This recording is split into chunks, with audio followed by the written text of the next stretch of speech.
بیٹی خدا کی رحمت ہے، تو اگر آپ خدا کی رحمت کو اڈاپٹ کرنے کے لیے، ایکسیپٹ کرنے کے لیے تیار نہیں ہے تو ریاست مدینہ کی بات تو نہ کیا کریں پھر آپ۔ عمران خان صاحب پہ نا بہت سے کیسز جو ہیں وہ آنے والے ہیں۔ دیکھیں کچھ کیسز جو ہیں اس میں تو ان کو جواب دینا چاہیے نا، جو ڈکلیئر نہیں کیا تھا گھڑی کے جو نہیں گھڑی کو چھوڑیں بھائی، وہ ریاست مدینہ کے علمبردار ہے نا، تو بار بار ایک کیس جو ہے وہ کبھی الیکشن کمیشن میں آتا ہے، کبھی وہ کورٹوں میں آتا ہے، تو پہلے تو وہ بچتے رہے ہیں اس کیس سے۔ ان کی بیٹی کا جو معاملہ ہے ٹھیک ہے، اب تو آ گیا سامنے۔ دیکھیں نا، اب میں آپ کو یہ اس لیے بات کہہ رہا ہوں کہ بابر اعوان صاحب جو ہے جب یہ لا منسٹر تھے پیپلز پارٹی کے، تو میرے ایک شو پہ عمران خان صاحب کے ساتھ یہ بیٹھے ہوئے تھے، اور بابر اعوان صاحب نے عمران خان صاحب کی جو بیٹی کا ایشو ہے اس پہ بلو دی بیلٹ گفتگو کی۔ اس پروگرام کے بعد 10 سال ہو گئے ہیں اس کو، میں نے کبھی بابر اعوان کو نہیں بلایا، تو آج عمران خان جو ہے وہ بابر اعوان کے بغیر آگے نہیں چلتا۔ اچھی بات ہے، ٹھیک ہے، کیا کوئی چاچا اتھرو بن جاتا ہے، کیا کوئی رونا دھونا واویلا ڈالتا ہے پھر بھاگ جاتا ہے پھر واپس، یہ بھی تو بہت بڑے سوال ہے۔ حامد آنے والے دنوں میں کیا ایکسپیکٹ کریں؟ ابھی آپ نے بات کی کہ عمران خان صاحب کو کوئی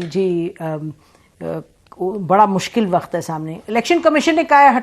ہٹاؤ ان کو پارٹی لیڈرشپ سے، وہ کہہ رہے ہیں جی کوئی ایسا لا نہیں۔ دیکھیں عمران خان صاحب پہ نا بہت سے کیسز جو ہیں وہ آنے والے ہیں۔ دیکھیں کچھ کیسز جو ہیں اس میں تو ان کو جواب دینا چاہیے نا، جو ڈکلیئر نہیں کیا تھا گھڑی کے جو نہیں گھڑی کو چھوڑیں بھائی، وہ ریاست مدینہ کے علمبردار ہے نا، تو بار بار ایک کیس جو ہے وہ کبھی الیکشن کمیشن میں آتا ہے، کبھی وہ کورٹوں میں آتا ہے، تو پہلے تو وہ بچتے رہے ہیں اس کیس سے۔ ان کی بیٹی کا جو معاملہ ہے ٹھیک ہے، اب تو آ گیا سامنے۔ دیکھیں نا، اب میں آپ کو یہ اس لیے بات کہہ رہا ہوں کہ بابر اعوان صاحب جو ہے جب یہ لا منسٹر تھے پیپلز پارٹی کے، تو میرے ایک شو پہ عمران خان صاحب کے ساتھ یہ بیٹھے ہوئے تھے، اور بابر اعوان صاحب نے عمران خان صاحب کی جو بیٹی کا ایشو ہے اس پہ بلو دی بیلٹ گفتگو کی۔ اس پروگرام کے بعد 10 سال ہو گئے ہیں اس کو، میں نے کبھی بابر اعوان کو نہیں بلایا، تو آج عمران خان جو ہے وہ بابر اعوان کے بغیر آگے نہیں چلتا۔ اچھی بات ہے، ٹھیک ہے، نہیں اب ایشو اس لیے ریز کیا ہے کہ یہ عدالتوں میں آ گیا ہے، اور عمران خان صاحب سے جو ہے وہ ہم نے بھی پرائیویٹلی بڑی دفعہ کہا کہ اس معاملے کو ریزالو کرو، وہ ریزالو نہیں کر رہے، تو اب اگر یہ عدالتیں ریزالو کریں گی تو اس میں سوال پیدا ہوتا ہے نا کہ آپ یا تو ریاست مدینہ کی بات نہ کریں، یہ آپ کا بالکل پرسنل معاملہ ہے، ٹھیک ہے، اس میں فائنینشیل کرپشن کا معاملہ بھی انوالو نہیں ہے، لیکن کوئی ایک اخلاقیات کو فیملی ویلیوز بھی تو کوئی چیز ہوتی ہیں۔ بیٹی خدا کی رحمت ہے، تو اگر آپ خدا کی رحمت کو اڈاپٹ کرنے کے لیے، ایکسیپٹ کرنے کے لیے تیار نہیں ہے تو ریاست مدینہ کی بات تو نہ کیا کریں پھر آپ۔ تو اس لیے یہ ایک اہم ایشو ہے۔ اگر پاکستان کے آئین کے آرٹیکل 62(1)(f) کے تحت نواز شریف اور دیگر جو سیاستدان ہیں جہانگیر ترین، ان کو آپ کہتے ہیں کہ یہ صادق اور امین نہیں، آپ ان کو ڈسکوالیفائی کرتے ہیں، تو اس میں صادق اور امین میں صرف فائنینشیل کرپشن جو ہے، مالی بے ضابطگی نہیں آتی، اس میں یہ چیز بھی آتی ہے، تو اس کا بھی ایک دفعہ طے ہونا چاہیے۔ اگر وہ ان کی بیٹی نہیں ہے تو عمران خان صاحب عدالت میں آ کے ایک ثبوت دیں کہ نہیں وہ میری بیٹی نہیں ہے، اگر ہے تو اس کو اڈاپٹ کریں۔ تو اور یہ معاملہ وہ لٹکا رہے ہیں، لٹکائے جا رہے ہیں، سب کو پتہ ہے، تو لیکن اب یہ میں سمجھتا ہوں کہ یہ معاملہ جو ہے وہ عمران خان صاحب کو اب اس پہ کوئی سٹینڈ لینا پڑے گا، یس یا نو۔ ایک بات کہیں تو ان کا جو فالوور ہے وہ اگر وہ یس کہہ دیں گے فالوور کہے گا یس، بالکل، اور اگر وہ نو کہہ دیں گے فالوور کہہ دے گا نو۔ تو ایک تو یہ معاملہ بڑا امپورٹنٹ ہے یہ اخلاقی لحاظ سے، اس لیے کہ آپ ریاست مدینہ کے لمبردار ہیں، باقی کوئی ریاست مدینہ کا لمبردار نہیں ہے۔ دوسری بات یہ ہے کہ فورن فنڈنگ والا بھی ہے، تیسری بات یہ ہے کہ جو گھڑی والا معاملہ ہے یہ بھی ہے، اور اس کے علاوہ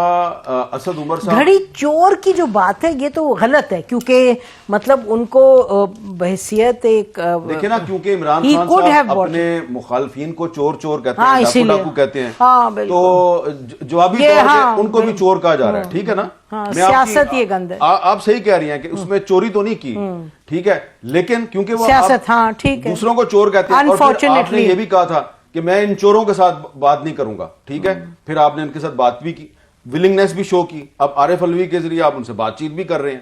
چوروں کے ساتھ، ڈاکوؤں کے ساتھ، اور کتنی دفعہ، کم از کم 15 دفعہ آپ نے کہا کہ چوروں اور ڈاکوؤں سے بات ہمیں تو آپ کی بھی تو ملاقات ہوئی تھی۔ ہاں میری بھی ہوئی تھی، لیکن اس میں نے یہی دیکھا تھا کہ عمران خان صاحب جو ہیں وہ جو پبلکلی جو بات کرتے ہیں تو پرائیویٹ گیدرنگ میں یا پرائیویٹ گفتگو میں ان کا موقف کچھ اور ہوتا ہے۔ تو میں یہ بات اس لیے کر رہا ہوں کہ عمران خان صاحب پہ ایک مشکل وقت آنے والا ہے، وہ اس کو ریلائز نہیں کر رہے، اور دوبارہ سے ان کی پارٹی کے کچھ رہنما جو ہیں وہ ادھر ادھر دیکھ رہے ہیں، وہ ادھر ادھر دیکھ رہے ہیں، کانٹیکٹس کر رہے ہیں، اور جن لوگوں نے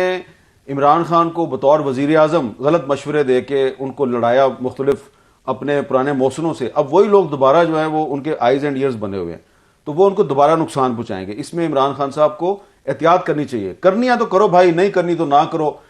ہمیں پتا ہے کہ اگر آپ دوبارہ وزیر اعظم بنیں گے تو دوبارہ آپ ہم پہ پابندیاں لگائیں گے، اور ہمیں یہ بھی پتا ہے کہ اگر نواز شریف صاحب پاکستان آ گئے اور وہ وزیر اعظم بن گئے تو پھر ہمارے ساتھ وہی ہوگا جو پہلے بھی آپ کرتے رہے. لیکن کہنا میں یہ چاہتا ہوں کہ یہ جو پاکستان کی جو پولیٹیکل پارٹیز ہیں، خاص طور پہ جو 3-4 بڑی پولیٹیکل پارٹیز ہیں، یہ اپنے اندر ڈیموکریٹک کلچر پیدا کریں، ٹالرنس پیدا کریں، اور سب سے پہلے اندر پارٹی کے اندر الیکشن کروائیں. پی ٹی آئی کے اندر الیکشن فراڈ ہے، مسلم لیگ نون کے اندر الیکشن فراڈ ہے، پیپلز پارٹی کے اندر الیکشن فراڈ ہے. جماعت اسلامی میں جنون ہے، مجھے نہیں پتا کیونکہ وہ بڑا سیکرٹ ہے،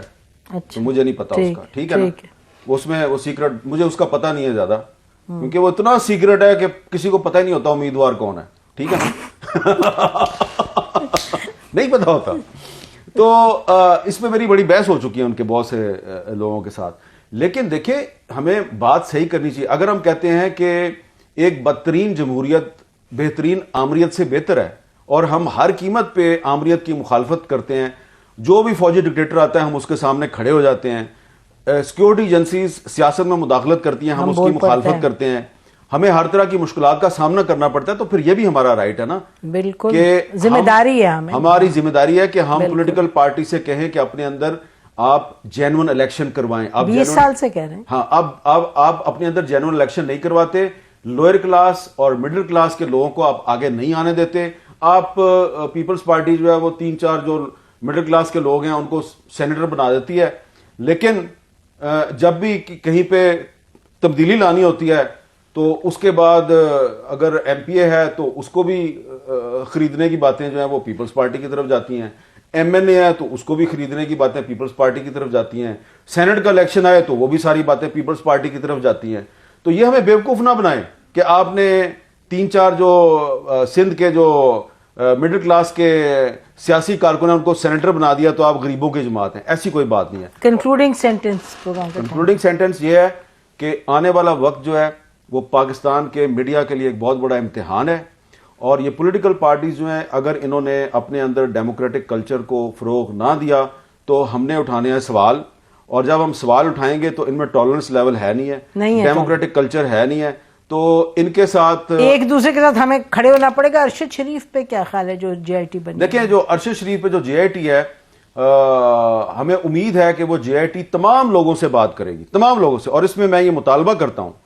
کہ ارشد شریف پہ جو جے آئی ٹی بن رہی ہے وہ پچھلے سال اسلام آباد میں جو ابصار عالم پر جن لوگوں نے حملہ کیا اور اسد طور کے گھر میں گھس کے اس کو مارا، وہ ان دونوں سے بھی اگر انٹرویو کریں، ان کا بھی بیان ریکارڈ کریں تو یہ بتائیں گے کہ اسلام آباد میں صحافیوں پہ مقدمات کون قائم کرواتا ہے اور اسلام آباد میں صحافیوں کو تھریٹ کون کرتا ہے. تو جے آئی ٹی کو ذرا پتہ چلے گا کہ کون لوگ ہیں، کیونکہ ابھی تک جن لوگوں کے نام سامنے آئے ہیں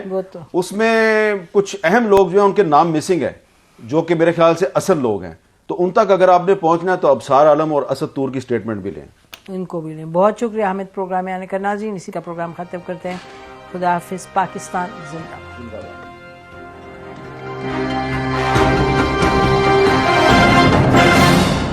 YouTube پر گوگلی نیوز دیکھنے کے لیے youtube.com کی سرچ بار میں googly news T V type کریں. گوگلی نیوز کے پیج پر سرخ رنگ کے سبسکرپشن والے بٹن پر کلک کرنا نہ بھولیے. YouTube پیج پر اپلوڈ ہونے والی ویڈیوز سے باخبر رہنے کے لیے بیل آئیکن پر کلک کیجیے. آپ کو ہر نئی ویڈیو کے بارے میں نوٹیفیکیشن موصول ہو جائے گا.